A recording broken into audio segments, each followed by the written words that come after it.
Jodi has mental problems. Jodi would freak out all the time. I've had quite a few of her friends call me and tell me that I needed to get her some help. We don't have a good relationship, me and Jodi. She would just totally flip out on me.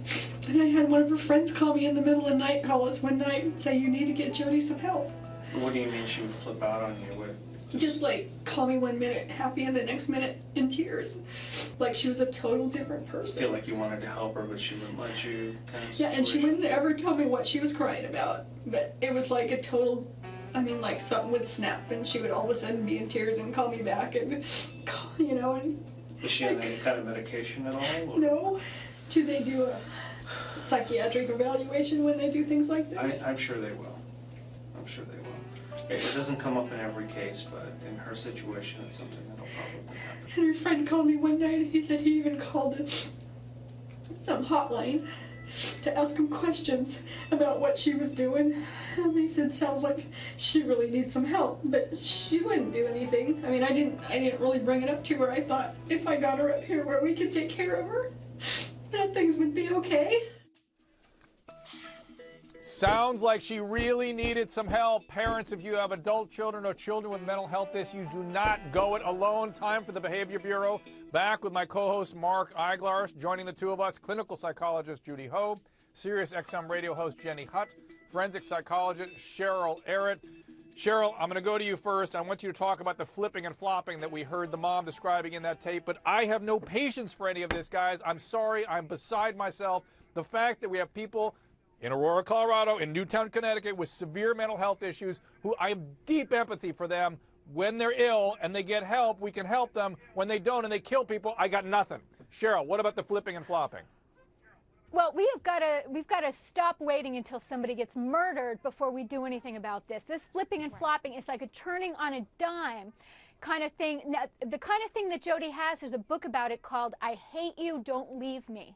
And I think that sums it up. Like, this is the kind of thing where somebody can love you, you're the best person in the world, you're my best friend 1 minute, and then you're Satan. I mean, it can go that fast, and somebody can turn against you. We've got to start doing something about this. Drew, let me ask you. We really ask do. you this. Mark, go ahead. I was Mark. listening to the mother's behavior, and while there's no evidence of drug use, I was substituting psychiatric problems for drug addiction. Just for a second, can you, who knows a little bit about drug addiction, can you rule that out? Can you rule that out at all? Well, that's what, if you look at every of the, remember that Dr. Samuels was talking about the DSM-4 he had out, even though we're on to the DSM-5 now. We don't want to comment about that. But anyway, he had this diagnostic manual out there on the stand. And in there, at the bottom of every diagnostic block that they give you, they say, provided there's no evidence of a medical explanation, drug abuse, drug addiction, or drug withdrawal, because you can't conclude anything when somebody's doing drugs, but we keep hearing no drugs here. Judy, what about the flipping and the flopping? Borderline, no? Absolutely borderline, Dr. Drew. And you know, the mom asked, are they going to do a psychiatric evaluation? Well, Mom, you should have taken Jodi for a psychiatric evaluation on your own. You're not going to nurse her back to health. It's not a cold. This is something serious. And the mom is completely uninformed about her daughter, yet she's getting all of these signs that she's completely crazy. And the defense is taking her journal like it's the encyclopedia, but it's from her perspective, and she is not well, Dr. Drew. She is not well.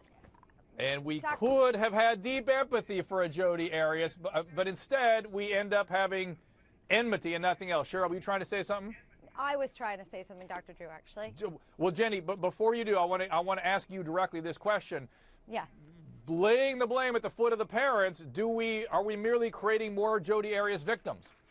Yeah, well, this is the thing. I look at these parents, and I feel empathy for parents who a kid turns into a murderer. It's like, on the one hand, you want to blame the parents when you hear this mother say things like, the friends were calling, she was calling, repeatedly. This isn't one time. So I question, how did this mother not go to her daughter, drag her in the car, and get her some help immediately? How did that not happen? That's strange to me.